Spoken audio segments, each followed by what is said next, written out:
আল্লাহ আমার রব, এই রবি আমার সব। দামে দামে তুন মনে তারি অনুভব।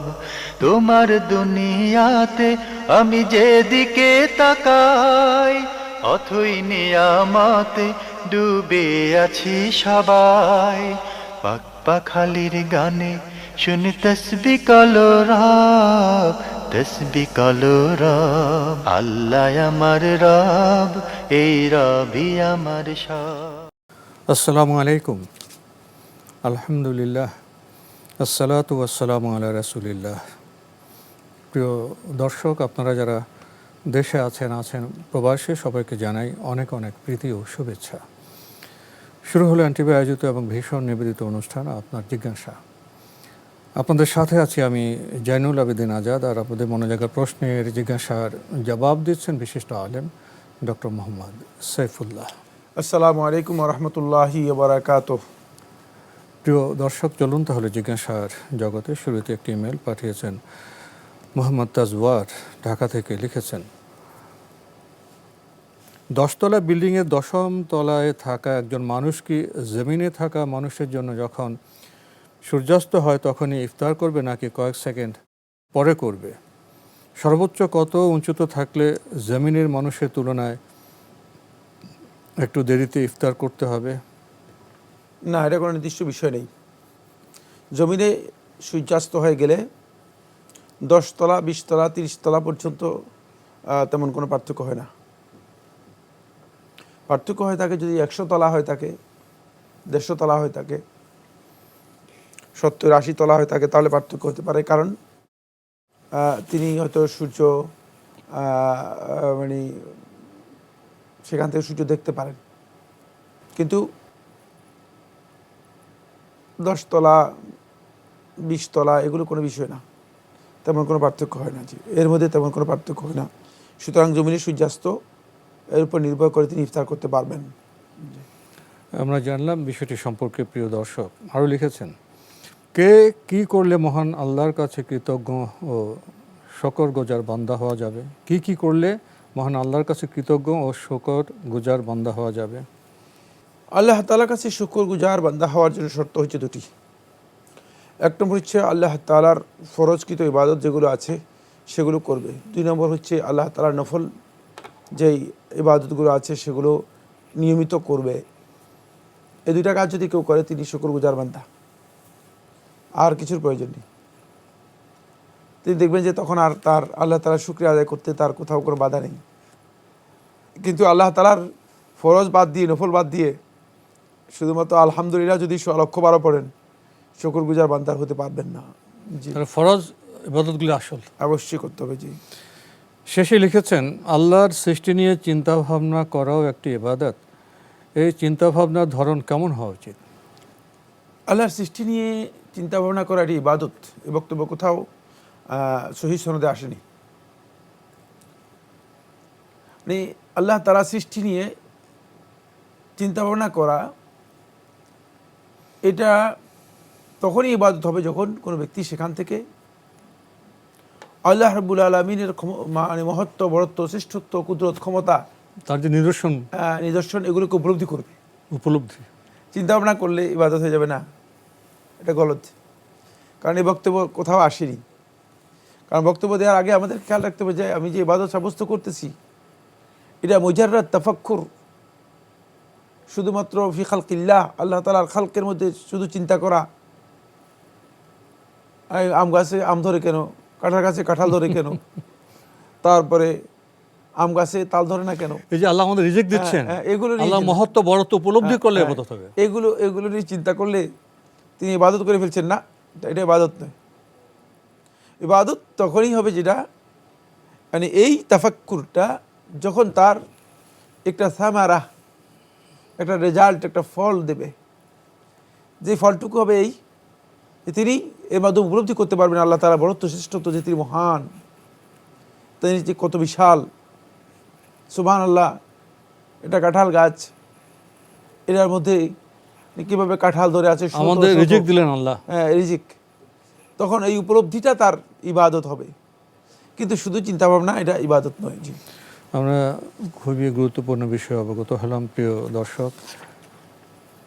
আরও একটি ইমেল পাঠিয়েছেন মোহাম্মদ রফিকুল ইসলাম, লিখেছেন, সকাল সকাল কোরআনুল করিম অনুষ্ঠান দেখছি নিয়মিত।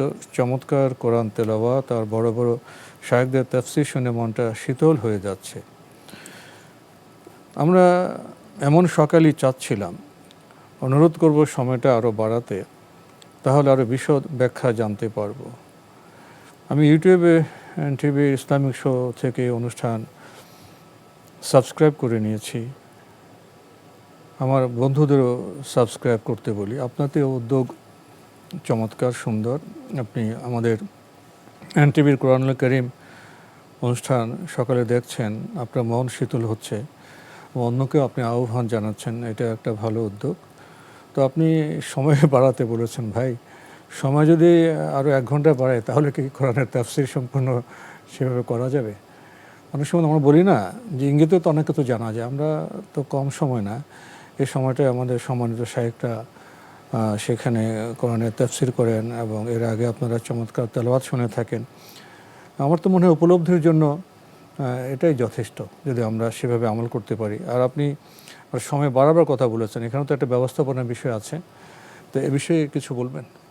না, এটা জাস্ট সময় বাড়ানোর কথা অনুরোধ করেছেন, কর্তৃপক্ষ বিবেচনা করবে। তবে মানে আপনি যেটা বলেছেন, সময় বাড়ালেই যে মানে অনেক তাফসীর করতে পারবে, আসলে যতই বাড়াবে এর শেষ নেই।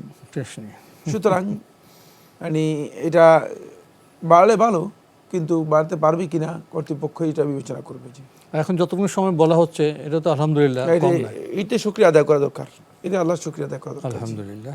আরও লিখেছেন, ভিতির নামাজে হাত না উঠিয়ে দোয়া করা যাবে? অর্থাৎ রুকুতে যাওয়ার আগে সূরা ফাতিহা, সূরা ইখলাস পড়ার পর হাত বাঁধা অবস্থায় আল্লাহুম্মা ইন্না নাস্তাইনুকা পরে সরাসরি রুকুতে যাওয়া যাবে?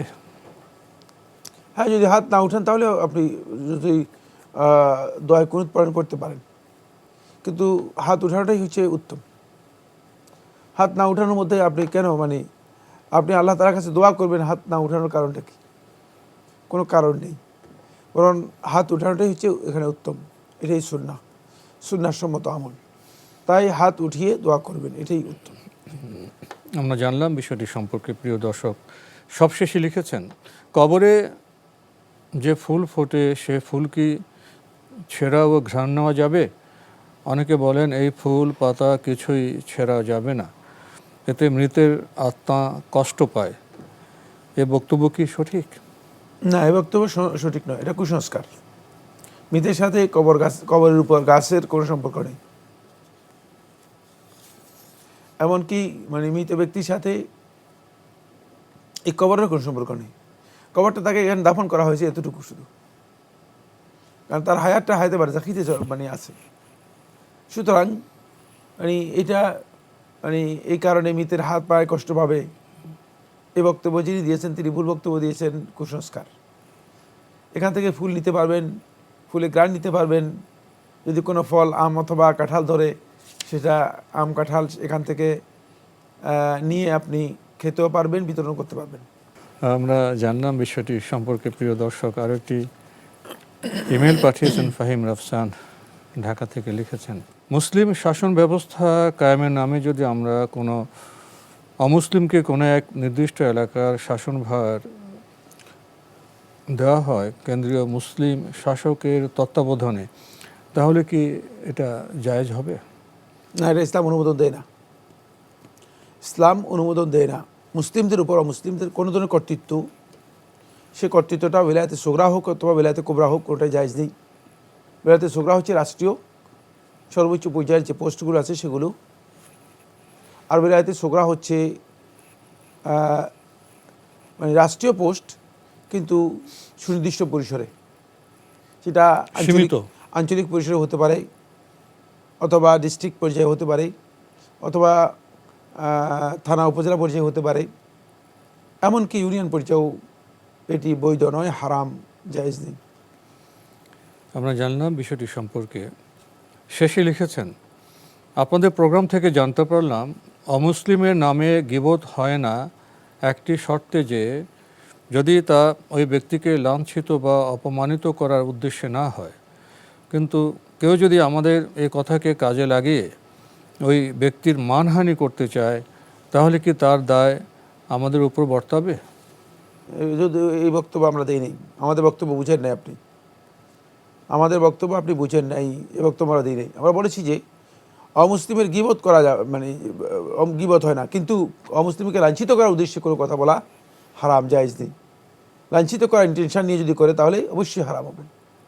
কাউকে লাঞ্ছিত করা তো জায়েজ নেই, সেটা অমুসলিম হলেও তাকে লাঞ্ছিত করা বৈধ নয়, এই কথা আমরা বলেছি। অপমানিত কিন্তু করা আপনি যাবে না। এটাকে মানে আপনি এটাকে নিজের পক্ষ থেকে অন্য একটা ব্যাখ্যা দিয়ে দিয়েছেন, যে ব্যাখ্যাটুকু আমাদের বক্তব্যের মধ্যে এভাবে আসে নেই। জি, তারপরে কি বলেছেন?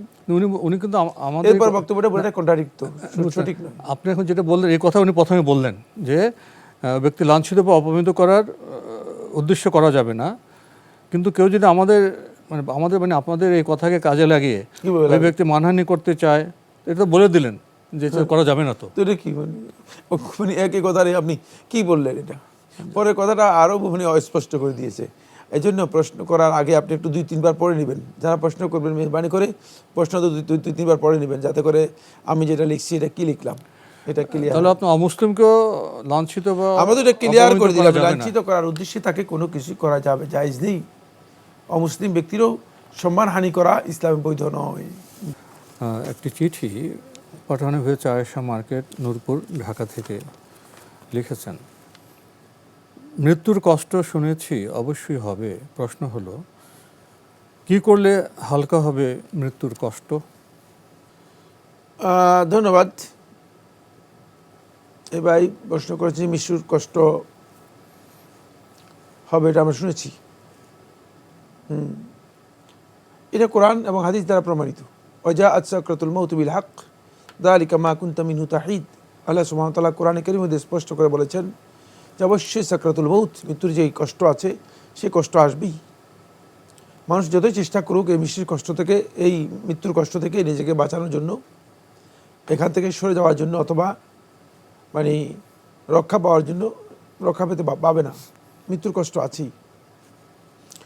এরপরে রাসূলুল্লাহ সাল্লাল্লাহু আলাইহি ওয়াসাল্লাম সহিহ বুখারী হাদিসের মধ্যে ইরশাদ করেছেন, রাসূলুল্লাহ সাল্লাল্লাহু আলাইহি ওয়াসাল্লাম বলেছেন যে আলা ইন্না লিল মাউতি সাকারাত, আলা ইন্না লিল মাউতি সাকারাত, জেনে রাখো যে মৃত্যুর কষ্ট আছে, মৃত্যুর যন্ত্রণা আছে।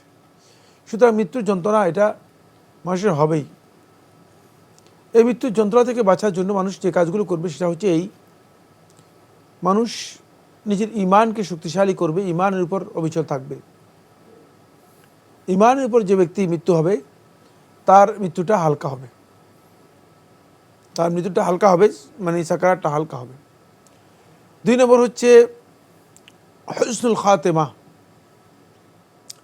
উত্তম মৃত্যু হওয়ার জন্য যেই কাজগুলো করা দরকার সেই কাজগুলো বেশি বেশি করে করবে। এখানে অনেকগুলো কাজ আছে, এটা একটা গুরুত্বপূর্ণ পয়েন্ট যে একজন ব্যক্তির হুসনুল খাতেমা হওয়ার জন্য, উত্তম পরিণতি বা উত্তম শেষ, উত্তম প্রস্থান, এই পৃথিবী থেকে সুন্দর প্রস্থানের জন্য কি কি কাজ করা দরকার, সেই কাজটি অনেক লম্বা আলোচ্য বিষয়। আমি কয়েকটি পয়েন্ট আলোচনা করব। 1, as-সাদাকা, দান করবে। রাসূলুল্লাহ সাল্লাল্লাহু আলাইহি ওয়াসাল্লাম বলেছেন, ইন্না সাদাকাতা তাদফাউ মাসারি আসু, সাদাকা মানুষের খারাপ মৃত্যু যেটা আছে সেটাকে প্রতিহত করে। কোনো কোনো রাতের মধ্যে এসেছে তাদফাউল বালায়া, মানে বালা মুসিবত আসা থেকে বাধা প্রদান করে থাকে। সুতরাং আপনি সাদাকা করবেন এই মৃত্যুর যন্ত্রণাকে হালকা করার জন্য, সহজ করার জন্য অধিক পরিমাণে সদকা করবেন আল্লাহর রাস্তায়। এই সদকাটা আপনাকে উত্তম মৃত্যু করতে আপনাকে সহযোগিতা করবে। 2 নম্বর হচ্ছে সেটা হলো এই, অধিক পরিমাণে কোরআনের সাথে সম্পর্ক রাখবেন, কোরআনের সাথে যুক্ত থাকবেন, তেলাওয়াত করবেন। কোরআন তেলাওয়াত ব্যক্তির মৃত্যুকে হালকা করে দেয়। কারণ আল্লাহর সাথে যার সম্পর্ক হয়ে যায়, আল্লাহর কালামের সাথে যার সম্পর্ক হয়ে যায়, আল্লাহ রাব্বুল আমিন তাকে কোনোভাবেই লাঞ্ছিত মৃত্যু, লাঞ্ছনাজনক, অপমানজনক মৃত্যু অথবা কষ্টকর মৃত্যু দেন না। এই জন্য আল্লাহর কিতাবকে বেশি পরিমাণে তেলাওয়াত করার জন্য চেষ্টা করবেন। আল্লাহ তাআলার কোরআনটাকে নিজের সাথী মনে করবেন। যে ব্যক্তি নিজের আল্লাহর কিতাবকে কোরআনের সাথী করতে পারল, আল্লাহর কিতাবকে, কোরআনকে নিজের সঙ্গী হিসেবে বানাতে পারলো, তার মৃত্যুটা আল্লাহ তাআলা সহজ করে দেন। 3 নম্বর যে পয়েন্টটি সেটা হলো এই, আল্লাহ রাব্বুল আলামিনের কাছে অধিক পরিমাণে দোয়া করবেন যেন আল্লাহ রাব্বুল আলামিন সুন্দর মৃত্যু দিয়ে থাকেন, ভালো মৃত্যু দিয়ে থাকেন, যাতে করে মৃত্যুটা আল্লাহর পক্ষ থেকে আপনার জন্য ভালো মানের মৃত্যু হয়। সেই জন্য আল্লাহ তার কাছে দোয়া করা অধিক পরিমাণে, তাহলে আপনার ওই মৃত্যুটা হালকা হবে এবং আল্লাহ রাব্বুল আলামিন সহজ করে দিবেন মৃত্যুটাকে, আল্লাহ তাআলা আপনার জন্য সহজ করে দিবেন। 4 নম্বর যেটা সেটা হলো এই, মৃত্যুটা সহজ হওয়ার জন্য আত্মীয়তার সম্পর্ক, বিশেষ করে যাদের হক আপনার উপর রয়েছে, তাদের সাথে কোনো সময় খারাপ ব্যবহার, খারাপ আচরণ করবেন না, তাহলে আপনি আপনার মৃত্যুটা সহজ এবং সুন্দর মৃত্যু হবে এবং এই পৃথিবী থেকে আপনি প্রস্থান করবেন খুবই সুন্দরভাবে। প্রস্থানটা এমন হবে মানে আপনি বুঝতে পারবেন না যে আসলে যে প্রস্থানটা আপনার এত সুন্দর হতে পারে।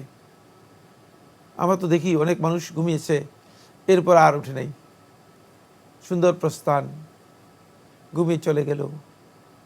এরপর অনেক মানুষ সিজদায় গিয়েছে, এরপর আর সিজদা থেকে উঠতে পারে নাই। কি সুন্দর প্রস্থান! মানে এই ধরনের প্রস্থান, এই ধরনের যাওয়া, এটা তো ওই ব্যক্তিরই হতে পারে যে ব্যক্তি আসলে এই কাজগুলো করেই আল্লাহ তাআলার কাছে নিজের সাকারাতুল মউত থেকে, মৃত্যুর যন্ত্রণা থেকে আল্লাহ তাআলার কাছে পানা চেয়েছে। সুতরাং আমরা যদি এই কাজগুলো করতে পারি তাহলে আমাদের মৃত্যুর যন্ত্রণাটা হালকা হবে এবং সহজ হবে। জি, মৃত্যুর কষ্ট হালকা হওয়ার কিছু চমৎকার এবং সহজ আমলের কথা আমরা জানলাম, আশা করি আমরা করার চেষ্টা করব। আরও লিখেছেন, নিঃসন্তান বোনের ওয়ারিশ কি অন্য বোনেরা হবে নাকি শুধু ভাইরা হবে? বাবা মা জীবিত নেই। বোন এবং ভাই সবাই হবে, বোন এবং ভাই সবাই হবে। জি, এখানে কি 2:1 হবে? হ্যাঁ, 2:1। জি, বোন এবং ভাই সবাই ওয়ারিস হবে, উত্তরাধিকার হবে, শুধু ভাইরা নয়। জি, আরও লিখেছেন, ভাই যদি বোনের পরে মারা যায়, ভাইয়ের ছেলেমেয়েরা কি ওয়ারিশ হবে নিঃসন্তান ফুফুর সম্পদের? ভাই যদি বোনের পরে মারা যায় তো ভাইয়ের তাহলে ছেলেমেয়েরা ভাইয়ের ছেলেমেয়েরা, হ্যাঁ অবশ্যই ভাইয়ের ছেলেমেয়েরা হবে। তো কখন? নিঃসন্তান যদি ফুফু। ভাই এবং বোন না থাকে, ভাই এবং বোন যদি থাকে তাহলে ভাইয়ের ছেলেমেয়েরা ওয়ারিশ হবে না। জি, তাহলে নিঃসন্তান ফুফুর সম্পদের ভাই বোন থাকলে অন্যরা হবে না। ভাই বোন থাকলে তো অন্যরা হবে না, কারণ তারা তো আসাবা রয়ে গিয়েছে, তারা তো সম্পত্তি নিয়ে যাবে। ভাই এবং বোন আছে, তারাই সম্পত্তি বন্টন করে নিয়ে যাবে। এখন ভাইয়ের সন্তান যারা আছে তারা কি হবে না? আসাবা হবে না। আর যে থাকে হবে না, না থাকলে হবে। না থাকলে হবে। আমরা জানলাম বিষয়টি সম্পর্কে। প্রিয় দর্শক, অধিক সেজদা দিলে জান্নাতে রাসূল সাল্লাল্লাহু আলাইহি ওয়াসাল্লামের সাথে থাকা যাবে। এটা কেমন সাথে থাকা? মধ্যমা ও শাহাদা আঙুলি মিললে যেমন তেমন সাথে কি? আল্লাহ ভালো জানেন। জি, এটা হাদিসের মধ্যে এভাবে আসেনি, আপনি যেভাবে বলেছেন সেভাবে আসেনি। জি, আর জানি না, এটা কি আমাদের জন্য খুব গুরুত্বপূর্ণ এভাবে জানা? হাদিসের মধ্যে যেটা আসে রাসূলুল্লাহ সাল্লাল্লাহু আলাইহি ওয়াসাল্লাম মুরাফাকাত পাওয়া যাবে, সাহচর্য পাওয়া যাবে। সাহচর্য পাওয়ার জন্য শর্ত নয় যে মানে গায়ে গায়ে লেগে থাকতে হবে, ঠিক না? সেটা গায়ে গায়ে লেগে থাকতে হবে, এটা সাহচর্যের জন্য অথবা সোহবতের জন্য শর্ত নয়। সোহবতের জন্য শর্ত হচ্ছে এই যে রাসূল সাল্লাল্লাহু আলাইহি ওয়াসাল্লামের কাছাকাছি থাকা, অথবা রাসূলুল্লাহ সাল্লাল্লাহু আলাইহি ওয়াসাল্লামের আপনি এমন নৈকট্যে থাকবেন যে নৈকট্যে আপনি আল্লাহ রাসূলকে হাতে নাগালে পাবেন, ঠিক না? এটাই বোঝায়। বলে আপনারা একসাথে থাকবো। একসাথে থাকার অর্থ কি মানে একজন আরেকজনের গায়ের উপর থাকবে অথবা একজন আরেকজনের গায়ের সাথে লেগে থাকবে? না, এই বক্তব্য শুদ্ধ নয়। আর দ্বিতীয়ত এটা নিয়ে এত মানে এটাকে বলা হয় থাকে এত কৌতূহল। হ্যাঁ, মানে এত কৌতূহল, এটাকে বলা হয় থাকে এত খৌদ করা, মানে এত গভীরে প্রবেশ করা, এটার কোনো প্রয়োজন আছে? এটা ইসলাম অথবা মুসলিমের কাজ নয়। আমাদের শেষের দিকে যদি সংক্ষেপে বলতেন, বাবা সুদের টাকা এনে ব্যবসা করে ব্যবসায় ধস নেমেছে, মেয়ে কি তার হালাল টাকা বাবারই ব্যবসা বড় করতে দিতে পারবে? না, সুদের জন্য সহযোগিতা করতে পারবে না। মেয়ের জন্য জায়েজ নেই হালাল টাকা দিয়ে সুদের জন্য সহযোগিতা করবে, হালাল কাজে দিতে পারবে। হালাল কাজ দিতে পারবে। বাবা যদি কোনো হালাল ব্যবসা চালু করে তাহলে মেয়ের জন্য বৈধ, সে হালাল ব্যবসায় সহযোগিতা করতে পারবে। কিন্তু ওই সুদের ব্যবসা এবং সুদের মানে ঋণ পরিশোধ করার জন্য অথবা সুদের কাজে ওই ব্যবসাকে আবার উঠিয়ে নেওয়ার জন্য হালাল টাকা দিয়ে সহযোগিতা করা বাবাকে সুদি কাজে সহযোগিতা করার মতোই। সুতরাং মেয়ের জন্য জায়েজ নেই যে তিনি বাবাকে সুদি কাজে সহযোগিতা করতে পারেন। তাহলে সুদি ব্যবসা ধস নেমেছে, ওখানে যাওয়ার দরকার নেই, হালাল কাজে দিতে তিনি পারবেন। অন্য হালাল ব্যবসা করতে পারেন। তো আজকে আমাদের এখানে শেষ করতে হচ্ছে। আপনাকে অনেক ধন্যবাদ। আপনাকে অনেক ধন্যবাদ। প্রিয় দর্শক, আমাদের ছিলাম এনটিভি আয়োজিত এবং ভীষণ নিবেদিত অনুষ্ঠান আপনার জিজ্ঞাসা। আমাদের এই অনুষ্ঠান আপনারা এনটিভি অনলাইনেও দেখতে পারবেন। ভিজিট করুন www.ntvbd.com।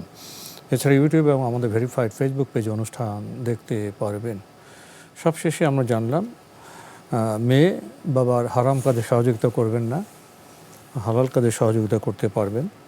চিঠি লিখুন, প্রশ্ন পাঠান আমাদের ঠিকানায়।